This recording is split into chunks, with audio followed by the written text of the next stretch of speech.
Thanks for buying the bonus, the extra $10 I'm using to travel around this nation to speak out on our war against drugs. You're going to see me when I was really young, when I was working at the Permian Basin Drug Task Force, making this hidden compartment video. I traveled all over the state of Texas with this same uncut hidden compartment video, training law enforcement officers what type of crazy compartment smugglers use. What we'd like to show you this afternoon are several false and modified compartments that the Permian Basin Drug Task Force has encountered on the West Texas highways in our jurisdiction.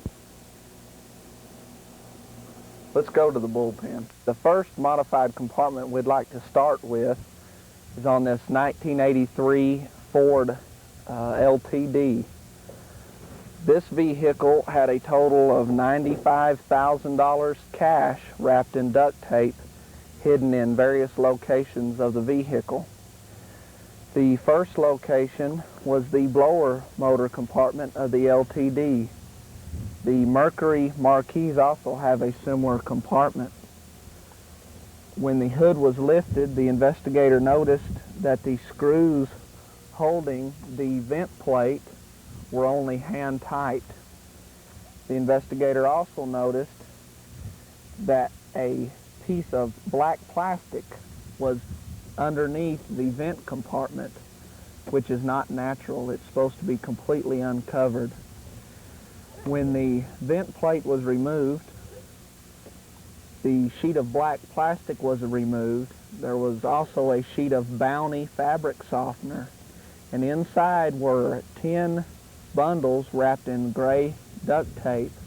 Each bundle contained approximately $5,000 cash, for a grand total in the blower motor compartment of $50,000. Okay, prior to the investigator searching the motor compartment and locating the $50,000 U.S. currency, the narcotic detector K9 alerted to the rocker panel area and the interior underneath the glove box. That would be consistent to where the source was located, because the blower motor vent hooks up to the vent on the interior, thereby the odor pouring out of that area and a K9 indicating.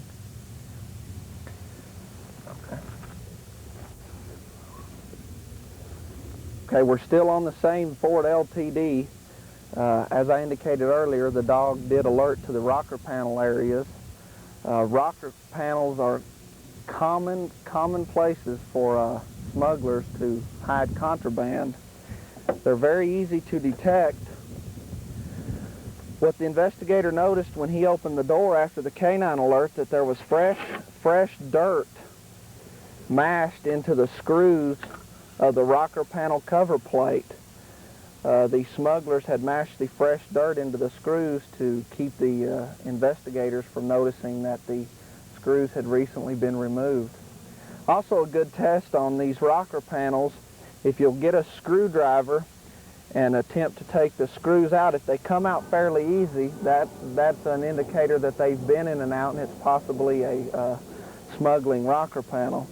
Another indicator are mismatched screws. We commonly find these rocker panel loads with a Phillips head screw on one and a flat head screw in the other, and then maybe a missing screw. As you can see, when this flash plate is removed, you can see where the smugglers cut a small hole.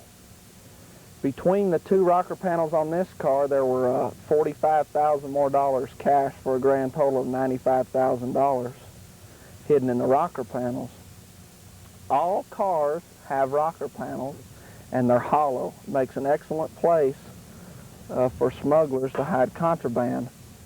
There is another way that the smugglers will access these void compartments in the vehicle, and that would be under the fender well. In this area right here, as you can see, that would lead, if we cut a hole in that, that would lead to the rocker panel. An easy way of detecting these is to get a screwdriver, which This one hasn't been altered at this area, but just scratch and scrape. And usually it'll be a gooey substance that they've put back over the hole or Bondo and then sprayed it with undercoating. A lot of times when you find a compartment this way, you'll have to jack up the vehicle, remove the rear spare tire, get the hole knocked out to remove the contraband. Okay, something I'd like to mention before we leave this car. We've noticed that the vehicles that have hidden compartments and altered compartments, we've noticed that the key ring that they're using to start the vehicle with usually contains only 2 keys, the ignition key and the trunk key. It might have a smaller key on it also for the gas cap compartment. You and I, if you'll look at your key ring, we usually have house keys and other lock keys.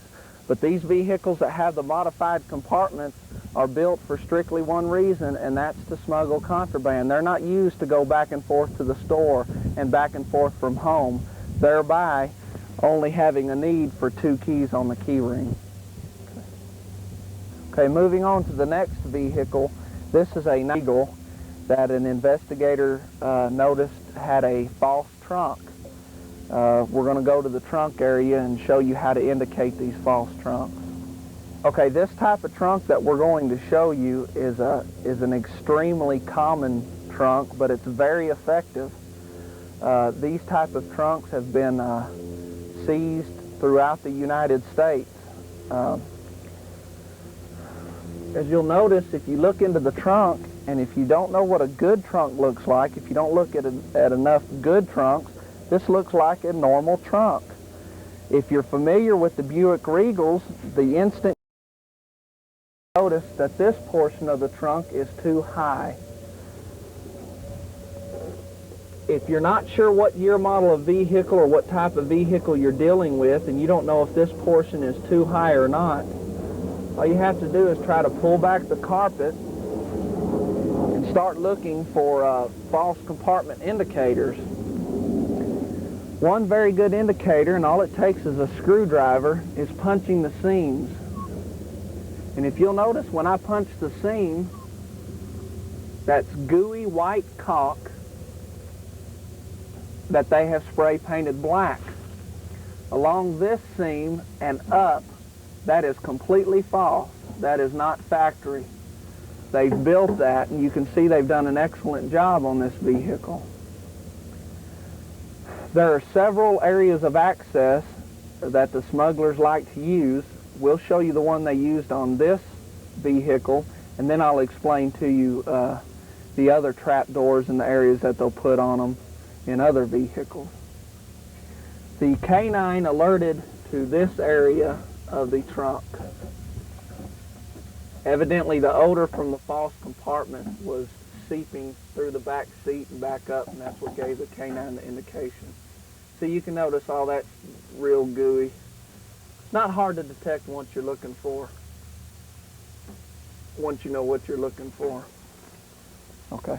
Okay, right now we're at the left rear fender well of the Buick Regal. The way the smugglers access this compartment is through a hole in the fender well that leads to the false compartment.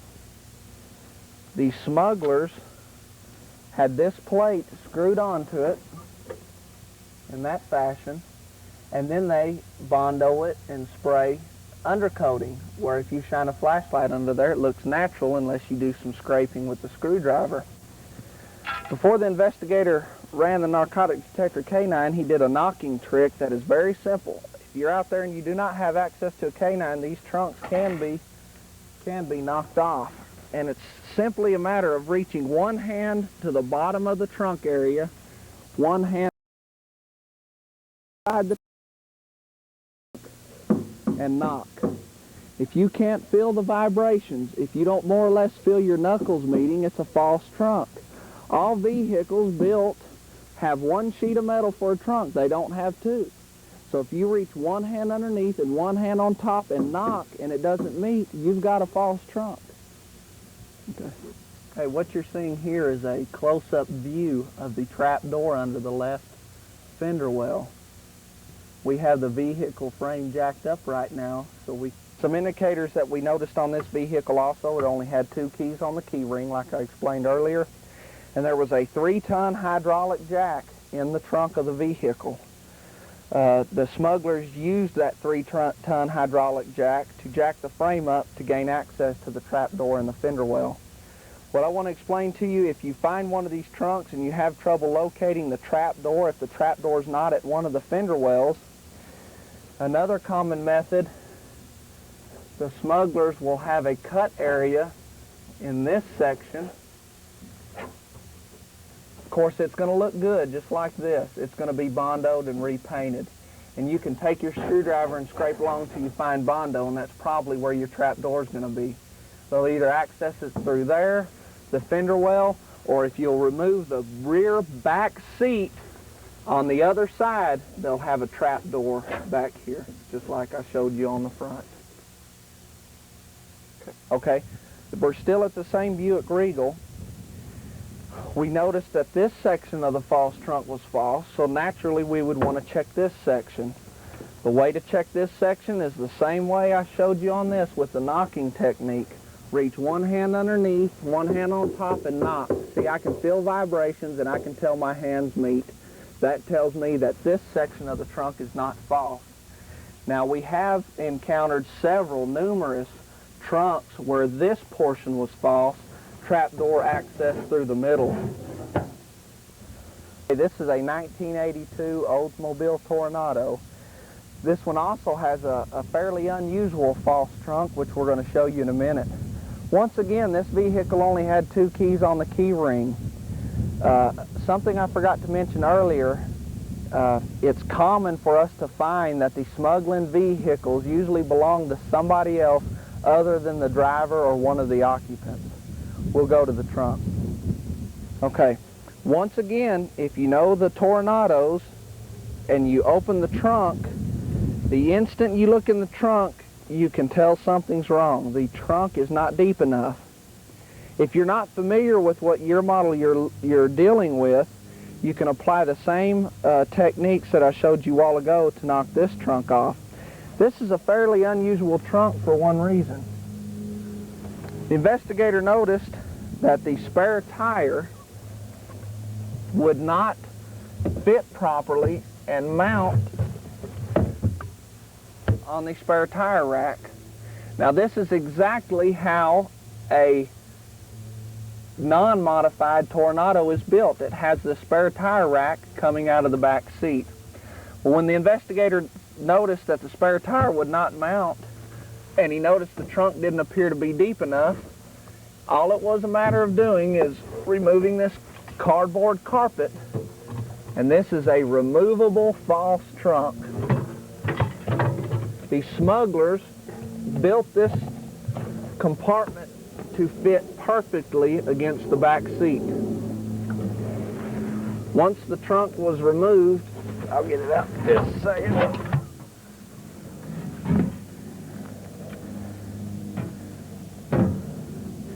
They had that covered with screws.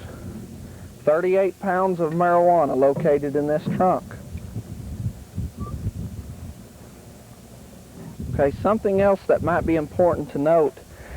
This particular removable false compartment will also fit in the Buick Regals, the Buick Regencies.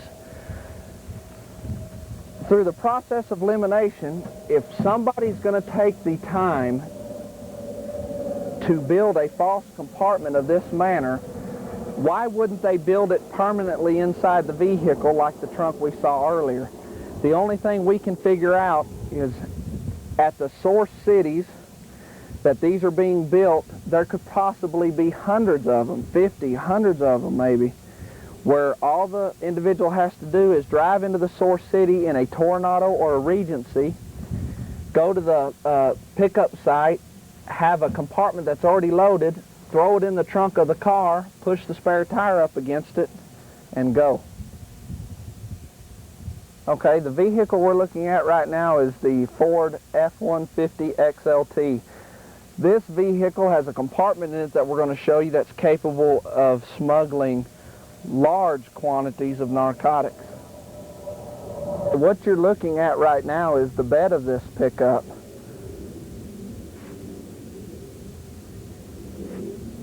But if you look lower, you can see the access trap door to the false compartment. This is a false bed, and believe it or not, these type of modified compartments are extremely common.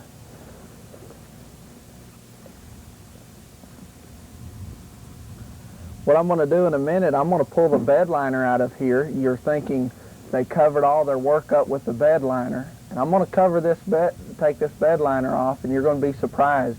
Even without the bed liner, this compartment would be extremely hard to locate.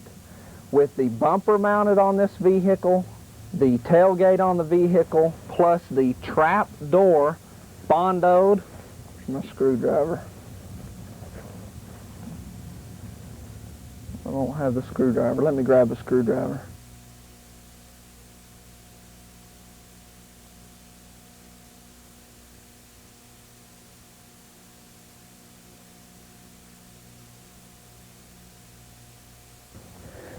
They'll bondo this trap door, and I promise you, when you notice one of these, you're not going to be able to drop the tailgate and look down and notice that that's been modified. They do such a good job on it.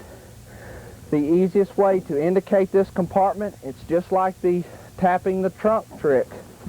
Very simple. One hand underneath, one hand on top. I don't feel any vibrations. My knuckles don't meet.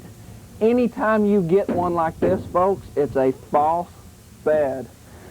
The only pickups they ever build has one sheet of metal. It never has two. What we're trying to do is show you ways to indicate these compartments without a canine. And this is a very simple and effective way.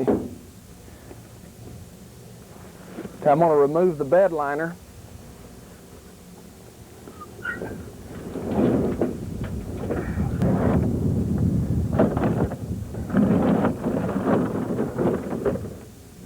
Probably the only thing that would get your attention would be the bows in the bed. But if you're not careful, you'd think, well, the bed's just been beat up. You can tell what a great job they've done on these. They put them in body shops and spend a lot of time building these type of compartments. It's not going to jump out there and grab you. You're going to have to hunt them, do the knocking tricks, and look for bondo.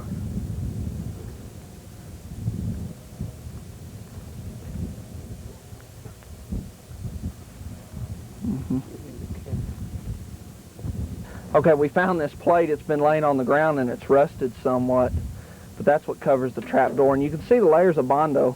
If you get a compartment like this, it's not difficult to count the layers of bondo to figure out how many loads of contraband the vehicle is smuggled.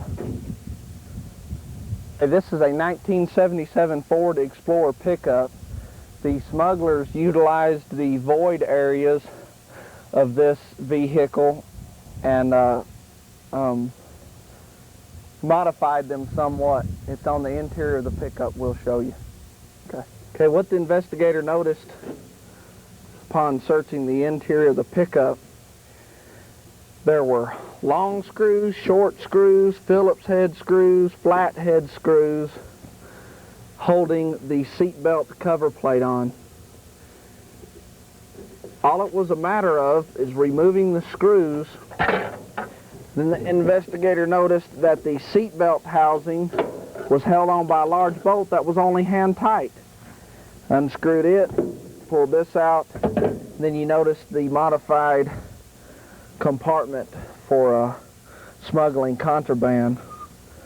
What the smugglers will do is get bundles of contraband and tie them to strings and probably loop them around here and drop them down. That way they can be easily removed. You'll also notice in this pickup, which we'll show you on the other post, but I want to show you here, there's a trap door here. The easiest way to knock that off, screwdriver, that's bondo. Takes one little nick, bondo. This is metal. Now I'm getting into bondo. The bondo was so thick on this, which tells us that they used to access this compartment with this trap door, and they rebondoed it so many times this started appearing extremely thick. Thought it'd be easy for us to detect, So they went and started loading it through the top. Now we'll move to the other cab post. Okay, if you look right down here, we're on the driver's side cab post. Look at how thick the Bondo is. Look how many layers of Bondo. And the smugglers either got tired of rebondoing and painting, or like I said, it just got so thick they thought it'd be easy to detect, and that's why they went to loading it through the top.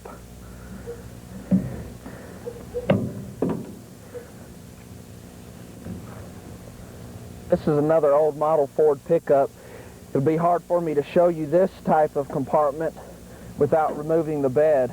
But again, this is a cab post compartment load, and the area of access is to remove the bed, and the trap doors are between the bed and the cab. A canine should give a strong indication in this area right here. Shaft on that Toyota pickup. We cut it with the bandsaw, and inside you can see the green leafy seedy substance believed to be marijuana. Cord. Before we drilled it on the interstate with the drill bit, we noticed this man-made weld. It's not a machine weld like this end has. And what they apparently did was cover this with grease and oil. We'll be digging the marijuana out and get it all in one sack. See how much we've got. Okay, when we dug that small amount of marijuana out of this end of the drive shaft, we noticed this tin foil. The mechanics that are here with us advised that they would have had to put something in there to keep the heat from burning the marijuana when they welded this back up. That's tin foil. Let me shine the light on it. All right, that's making it worse, Bear. Okay. All right. Owen? Yeah. We're digging the marijuana out of the drive shaft.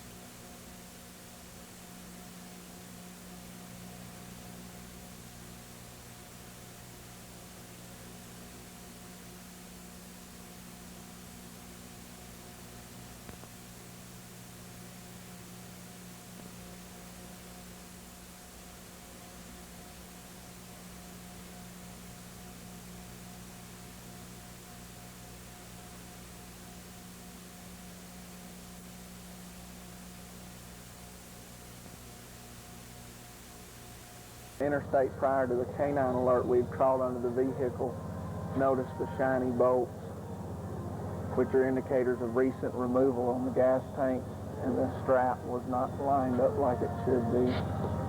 So we knew the gas tank had been dropped. Then we ran 2 narcotic detector canines around the vehicle, and they both crawled under the vehicle and alerted to the gas tank.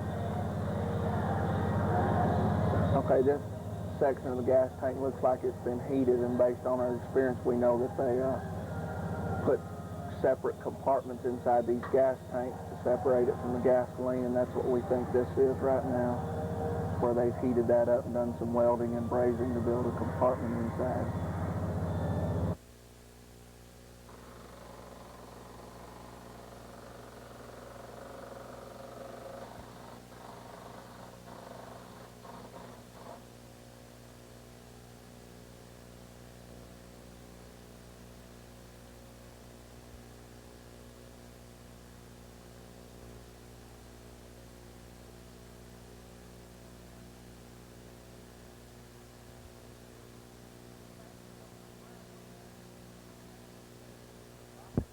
Okay, they've got the gas tank dropped, and it looks right here like, well, we know that that's a trap door in the gas tank. We're fixing to open it up and see what's in it.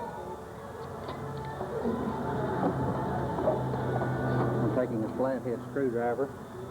We're going to work on this compartment. Okay, we stopped the film to take 35mm pictures. Right now it looks like a cardboard box wrapped with tape with some gray packaging of some type in it.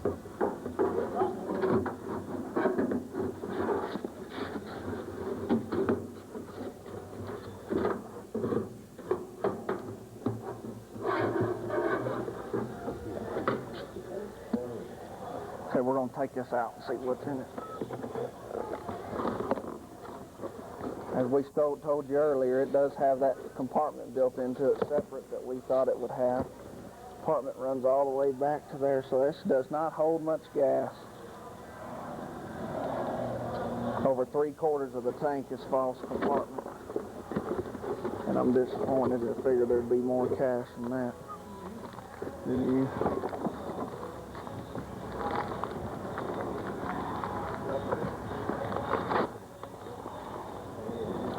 I wouldn't be real disappointed.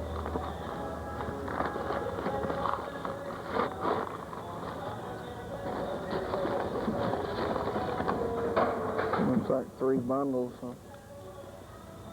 There's more bundles. Yeah.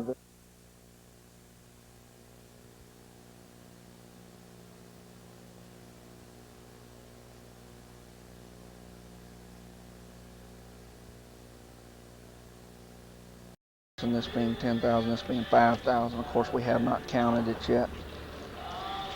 This is the money that we seized from the driver. He told us the gentleman that had him drive this car to El Paso gave him for expense money. It's going to be 100, 50, 60, 70, 80, 5, 86, 87, 88, 89, $189.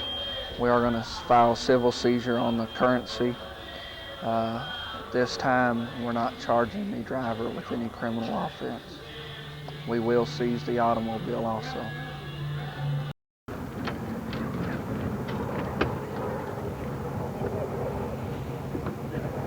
Okay, the packages you see now is what we took out of the false compartment. This is suspected marijuana. This is what the trunk looked like when I popped it. I instantly noticed the trunk was not deep enough. I pulled this part out. This is a compartment molded to fit in the trunk. On the back of the trunk was this trap door, like that. I unscrewed the trap door, and inside was all of the gray packages containing suspected marijuana.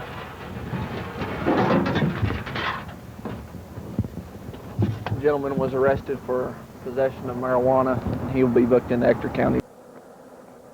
He then advised there's approximately 270 pounds of marijuana back here in the duffel bags. The cardboard boxes also have bricks of marijuana in them. We did find out later that he was actually going to Atlanta, Georgia instead of Dallas. He'll be arrested. He's arrested, and he'll be booked into the Ector County Jail for aggravated possession of marijuana in violation of the drug tax stamp.